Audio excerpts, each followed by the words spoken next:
Csángó Rádió, Csángóföld hangja, www.csangoradio.ra.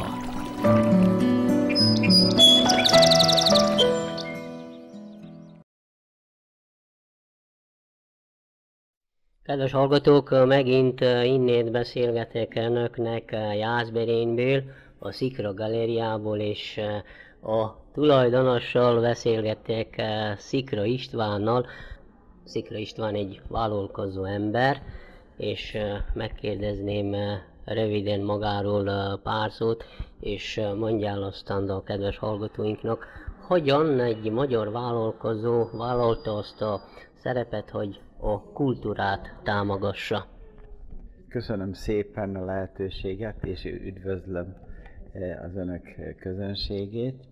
Ez egy hosszú folyamat, legalább 20-30 évre nyúlik vissza, amikor elkezdtem gyűjteni a Jászság festőinek alkotását.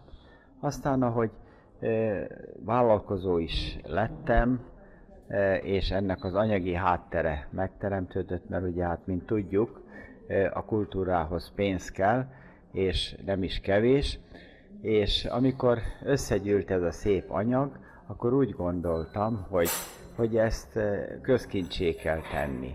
Egyrészt meg kell mutatni, hogy az elmúlt 120 évben az itt alkotó és élő emberek milyen csodálatos festményanyagot hagytak ránk. Ezt meg kell mutatni a közönségnek, az itt élő embereknek, és hát az ide érkezőknek is.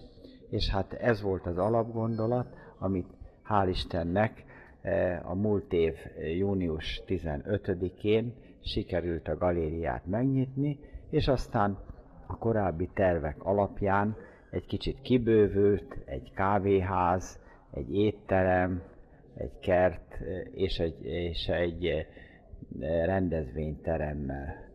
Aztán nyilván nagy örömünkre egyre több rendezvény került ide, mint ahogy a mostani, itt a Csángó Fesztivál alkalmával a üzletemberek, magyar üzletemberek találkozója ide került, és hát legnagyobb örömünkre nagy sikerrel zárult is az a jó kezdeményezés, amit Pap Imre barátunk indított el, és hát most már mondhatjuk, hogy nagy sikerrel zárult, mert hogy túl vagyunk ezen a rendkívüli eseményen.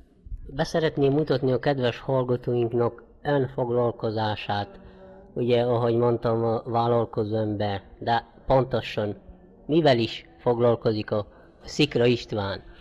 Igen, hát villamosmérnök lévén, ugye a rendszerváltozás határán úgy gondoltam, hogy ki kellene próbálni a vállalkozói kezdeményezést, vagyis hogy azelőtt ugye egy nagy vállalatnak, a hűtőszekrény gyártó cégnek a fejlesztés vezetője voltam, és ki kellene próbálni azt is, hogy ha vállalkozó az ember, akkor mit tud elérni. Így közel 20 éve indítottam el ezt a vállalkozást, a villamos alkatrészek gyártásával kezdtük, és most is az a fő profilunk. A mostanra a garázs cégből, ugye a tegnapi konferencián is beszámoltam arról, egy garázs cégként indult, és hát mostanra elértük azt, hogy 250 ember dolgozik a cégünknél, és hát egy jelentős 10 000 eurót meghaladó árbevételünkkel Európa számos országába szállítjuk a gyártott termékeinket, főleg az autóiparba. Hát ez a rövid története a cégünknek. Hogyan lássa ön, mint vállalkozó ember, a kultúra támogatását? Hogyan lehet minél több vállalkozó embert bevonni abba, hogy támogassák a kultúrát, főleg a magyar kultúrát? Ez úgy gondolom, hogy kétoldalú dolog. Az egyik a kultúra jeles képviselői, ha megkeresik a gazdaság szereplőit, úgy, ahogy akár az én példám is mutatja, habár én egy kicsit másként gondolkodtam, mint talán a többi vállalkozó, hogy én úgy gondolom, hogy a kultúra az nagyon szerves része a gazdasági tevékenységnek. Erre alapul minden, ahol megfelelő kultúra van, ott a gazdasági tevékenység is magasabb szintű.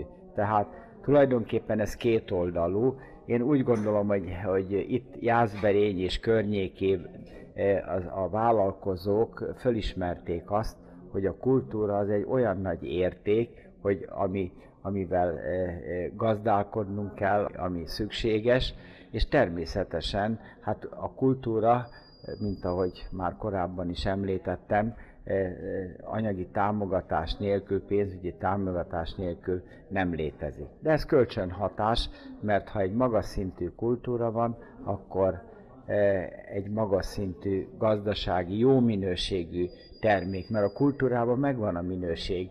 Itt nálunk ugye már azt lehet mondani, hogy évszázadok óta, a gazdaságban pedig az, hogy megfelelő minőség legyen, ahhoz bizony sokat kell dolgozni, és jó példát lehet meríteni abból a magas kultúrából, amit itt Jászberényben ugye évről évre láthatunk, ha csak a Csángó Fesztivált említjük, már akkor is a legmagasabb szintű minőségű kultúrával találkozunk. És ezt kell az iparba is átültetni, és mi próbáljuk nagyon magas minőségi értékeket átültetni a mi ipari gyakorlatunkba. Biztos vagyok abban, hogy nagyon foglalt ember, ugye vállalkozó. Mit tud ön a csángókról, a csángó világról? Megkérdezném, hogy járt Csángóföldre. Érdekes módon én a csángókról ezelőtt 24 évvel, amikor a Pap Imre barátom ugye elkezdte a Csángó Fesztivál szervezését, én alig tudtam valamit. És évről évre azt lehet mondani, hogy az ismeretem mindig gyarapodott és gyarapodott. Most hál' Istennek azt lehet mondani, hogy eme kezdeményezés alapján most már nem csak itt Jászberény és környéke, hanem az egész ország ápolja és tud erről. Hát legjobb tudomásom szerint Budapesten már csángóbál is létezik, de én azt hiszem, hogy az igazi kultúrát azonban mégis talán itt tudja fölmutatni ez a népcsoport, és hát Imre barátom segítségével remélem, hogy eljutok mihamarébb oda, mert ezidáig még nem láttam ezt a szép tájat, a kiváló embereket. Remélem, hogy mihamarébb eljutok személyesen is oda, és hát részese lehetek, megismerhetem még közelebbről ezt a kiváló kultúrát és embercsoportot. Hát én szeretettel meg is hívom Csángóföldre, és főleg a Csángó Rádió stúdióját meglátogatni, úgyhogy én további sok sikert kívánok önnek, ugye a vállalkozásban.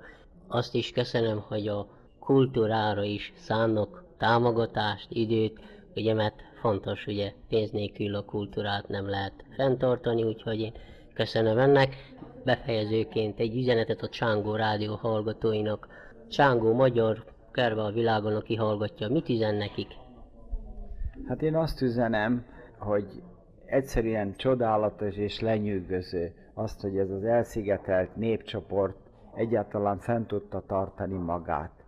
És az, hogy egy kicsit talán segítve, ugye az anyaország, bár ezt a kifejezést nem nagyon szeretem, mert én úgy vagyok vele, hogy magyarok mi egyek vagyunk. De nem magyar, hanem egy magyar van, és én azt tudom üzenni innen, hogy mindenkor szeretettel várjuk, és csodáljuk azt a kitartást, azt a tenni akarást, azt, amit elszigeteltségükben elértek, és én úgy gondolom, hogy egyre több olyan támogató lesz, személy szerint én magam is, hogy megmaradjonak, és a kultúrájukat megőrizve, az összmagyar kultúrát gazdagítva tovább éljék a dolgos hétköznapjaikat, és ha lehet, mi megfogalmaztuk itt ugye a Magyar Üzletember Találkozó kapcsán, hogy mi próbálunk segíteni mindenkinek, aki a határon kívül reked, hogy így mondjam,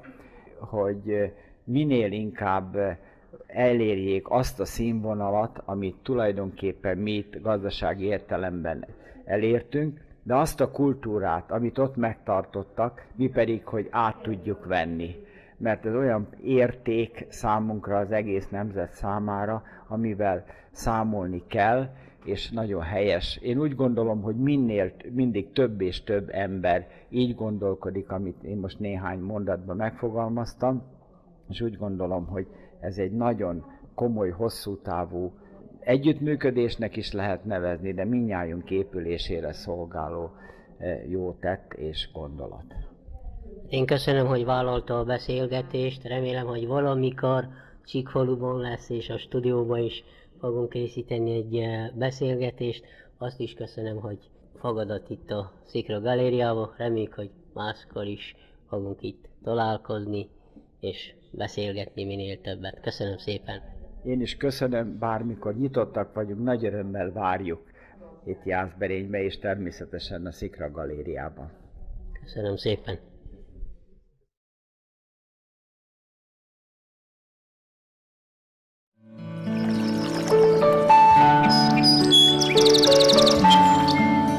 Csángó Rádió, Csángóföld hangja, www.csangoradio.ro